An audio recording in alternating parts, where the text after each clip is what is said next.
I think many people in my business know right away, as soon as you kind of go out into the world, and you know, grade 1 in a book report, and you stand up in front of the class, and you like how this feels, and then you know, you spend an enormous amount of time sort of working your stuff out for an audience, and dealing with you know, this choice you've made to be, whatever you want to call it, honest and open in front of an audience. And then there's another point that hopefully and ideally an actor reaches, which is the point at which you decide that the process is what's important to you, not just you getting to work your stuff out. Like as an educated audience member, I often find myself in a theater or at a film seeing an actor chewing the scenery, you know, watching somebody really working their stuff out. Those are real tears up there, and there's something impressive about that. But having been up there in that position myself, I'm able to recognize when that is coming out of the need that the actor has to work their stuff out and be seen doing it, and a more evolved place that you try to reach, where you're in it because of what happens in the whole room. You're in it because of the exchange that takes place between you and the audience. This isn't about me being loved up there and being adored by a room full of people, or 60 feet high on screen and having knowing that audiences all over the place are looking at you and thinking, I love her. You know, it's just, I don't need that anymore, you know. And you reach that point, hopefully, as a performer, and then the reason you're in this is to be involved in this magical thing that takes place, you know, so. Well, that leads me to this quote from you from the Vancouver Sun a couple of years back.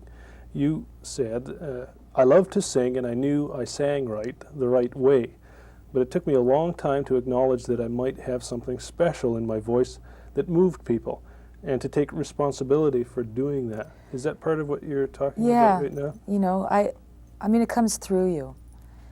And I'm not sure why some people have it and some people don't. I don't know why.